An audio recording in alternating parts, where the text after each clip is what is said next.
नमस्कार, मैं खडतर प्रवास वर्तमानपत्राचा तथा खडतर प्रवास यूट्यूब चॅनलचा मुख्य संपादक प्रभाकर लोंढे। आपण आज सांजामध्ये आलोत। सांजा या गावामध्ये सर्वसामान्य जनतेच्या मनामध्ये नेमकं काय आहे ते आपण विचारणार आहोत। आमदारकीची निवडणूक आणि त्यांची रणधुमाळी, शेवटचा पल्ला जवळ आता हा प्रचार थांबण्याच्या मार्गावर आहे। अवघे 2 दिवस राहिलेत प्रचाराच्या माध्यमातून। काय जनतेच्या मनात आहे आपण विचारूया। बोला पाहुणे, नमस्कार। कोणत्या गावचे आहे तुम्ही? नमस्कार, आम्ही सांजेचे। बर काय म्हणणं आहे कशाबद्दल? या विधानसभेच्या निवडणुकीबद्दल काय मत आहे तुमचं? विधानसभेच्या निवडणुकीबद्दल म्हणल्यावर आम्ही थोडं कैलास पाटलाच्या मागाव आम्ही। का बरं कैलास पाटलाच्या? काय केलं कैलास आपला पाटला? शिवाशेजारचा माणूस आहे थोडा। शिवाशेजारचा झाला हो। तुमच्या गावाचं काय केलंय का? काय नाही, राजकारणी सगळी सारखीच आणि काय म्हणायचं? कसं काय सारखे?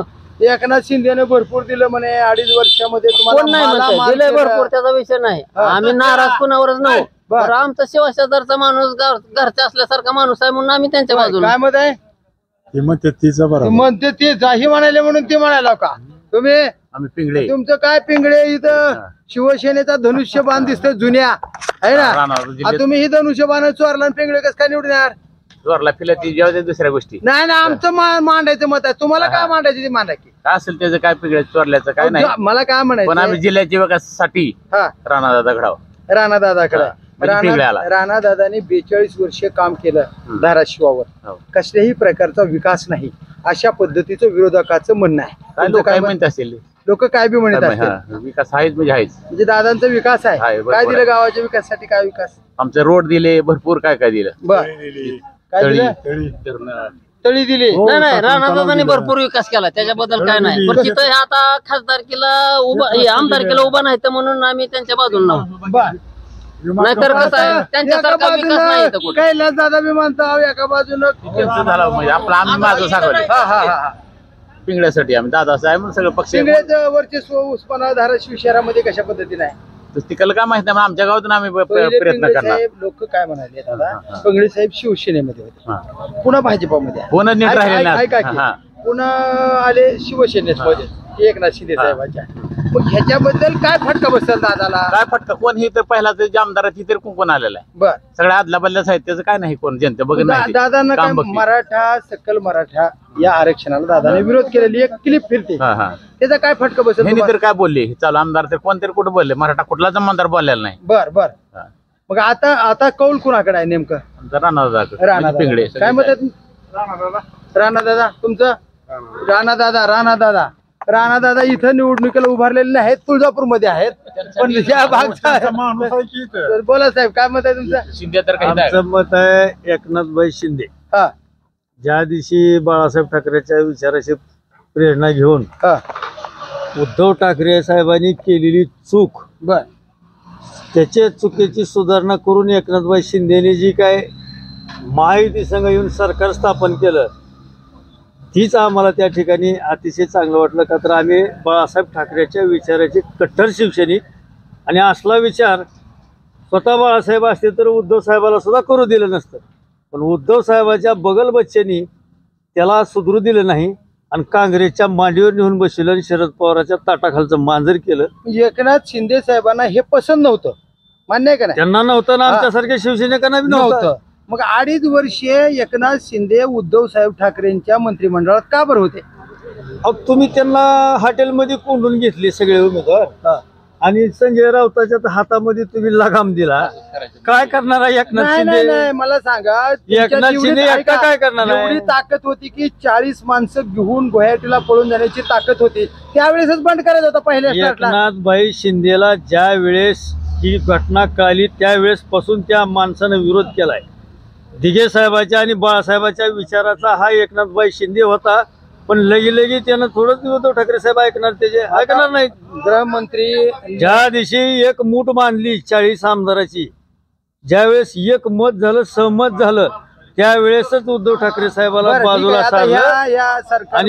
या सरकारमध्ये देवेंद्र फडणवीस गृहमंत्री होते. हो गृहमंत्री असताना सकल मराठा हे मराठा लोक गोरगरिबाला आरक्षण मिळावं म्हणून लढत होते. हो आम्ही मराठाच आहे, आम्हाला बी मग वाटतं त्याच्या आरक्षण मिळावं. आंतरवाली सराटीमध्ये जे हल्ला झाला हा. तो हल्ला देवेंद्र फडणवीस थांबवू शकत होते. कसं काय हल्ला झाला? हल्ला झाला त्या टायमाला ना मी होतो तिथं ना तुम्ही होता अहो आपण बघितलं ना, ना बघितलं फडणवीस होते. अहो, गृहमंत्री हल्ला झाला गृहमंत्री- तेव्हा तुम्हीच सांगितलं हे अहो, केलं, देवेंद्र त्यांनी फडणवीस सांगितलं, गृहमंत्री हे आहेत का केलं. नाही महाराष्ट्राचे? आहेत होते का ते, नाही? आहेत मग ते. त्यांनी का आवरलं नाही या मराठीच्या पोरावाला मारहाण करताना अहो पोलिसवाल्याला? ज्या वेळेस दंगल चालू होती तेव्हा मराठा आदेश देऊ मुस्लिम शकत होते हिंदू साहेब. असलं आदेश काय देऊ नसतं. शकत भांडण होते. लागल्यानंतर काय काय मत आहे? आदेश देऊ शकत आदेश देऊ होते. शकत होते. आदेश त्यांच्या देऊ हातात शकत सत्ता होते. होती, आदेश देऊ ते शकत होते. आदेश देऊ शकत होते. तुमचे आमचे पोरं वाचवू शकले असते. आज जवळजवळ 58 मला वाटतं 58 पोरं मराठीचे आत्महत्या करून गेले आणि कित्येक पोरावर गुन्हे नोंद झाले. आता कित्येक पोराचं आयुष्य उद्ध्वस्त झालं. हे चूक आहे का नाही? आहे की आहे ना, हे चूक आहे. तर आपण इकडे सुद्धा विचारूया, काय मत आहे बाबा? काय मत आहे बाबा? ए टोपी कुणाला घालायची टोपी आवडे? मत सांगत नाही. का बर मत सांगू नका. आपण वार कुणाचं आहे तेवढं तर सांगा की. चष्म्यातून बघा की, चष्म्या माझ्याकडे बघा. अरे पांढरी दाढी बघा माझी. दोन दाढीवाले माणसं आहेत महाराष्ट्रात. माझं मत मसालेला आहे. हा मशालीला बदल. ए बाबा कसं? अरे अरे चांगला माणूस आहे रे. वा वा वा वा. काय चाललंय पाहुणं? हा पगार कुणाची आहे? हा पगार कुणाची खाताव? सरकारची पण कुणाची खाताव? अहो सरकारची मग इंद्रामाईची खाताव का भाजपाच्या नरेंद्र मोदी साहेबांची खाताव? कोणाची खाताव? कोणाची? इंद्रामाईची खाताव का ना इंदिरा गांधीची? मग पगार खाताव कुणाची? काय करायला आम्हाला मग इंद्रामाईची पगार खाताव. आम्हाला काय करायला मग शिका कुठं मारायचा? काय रे वा तरुण? कोण बी निवडून आला तर मराठी समाजाला आरक्षण द्यावं एवढीच मराठी- आमची इच्छा आहे. मग तुमच्या मराठी समाज तरुण आहे, उठ जरा उठ. मराठा समाजावर आज रडायची पाळी आली. एवढी पोरं ऐक ऐक ऐक ऐक ऐक रडायची पाळी आली. जरंगे पाटील ढसढसा रडलं. त्याने दिवाळी साजरी केली नाही. गेल्या वर्षीची दिवाळी आज 13-14 महिने व्हायले. या जरंगे पाटलाला परेशान केलं सरकारनं. सगळे टॉर्चर करतात त्यांना. मग तुमचं काय मत आहे आता मराठी आमचं समाजाचं? मतदान फक्त कोणी बी निवडून आलं तर मराठा समाजाला आरक्षण मिळावं. मिळावं, पण तुम्ही मराठी कोणी बी समाजाला. निवडून आलं तर म्हणणार का तुम्हाला त्रास देणाऱ्या माणसाला निवडून मतदान असणार आमचं मतदानाचं. बरं आता जरांगे पाटला साहेबांचे काय आदेश आहेत? ते काय असेल ते असेल त्यांच्या मागे आम्ही चालणार. होय, जरांगे पाटलांच्या मागे आम्ही चालणार. काय बाबा म्हणणं आहे? कसं आहे जोडपा? अरे बोला यार बोला. ए देव बाप्पा महाराज बोला, अभंग म्हणा एक. जगी जीवनाचे सार घ्यावे जाणून सत्वर, जैसे ज्याचे कर्म तैसे फळ देतो रे ईश्वर. काय काय म्हणणार? कुणाला फळ भोगायला लावायचं? तुमच्या मतामध्ये ताकद आहे. काय मत आहे? बोला. मशाल मशाल काय मत आहे? मशाल काय बाबा मशाल? काय मशालचं काय तुम्हाला येड लागलं? मशाल शेजारी शेजारी देणारे ती शेजारी देणारे आहे. हा विश्वास काय मामा? मशाल. अरे मशाल राहा मग खुशाल. जय महाराष्ट्र.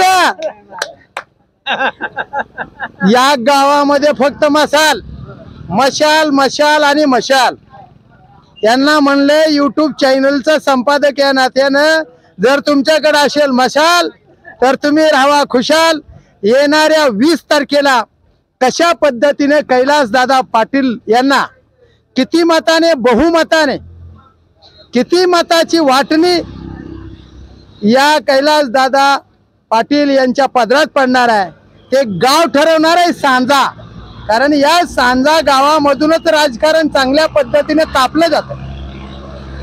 येणाऱ्या 20 तारखेला मतदान आहे. सकल मराठा समाजाचा एक तरुण म्हणला की काही असो मराठ्याला आरक्षण मिळालंच पाहिजे.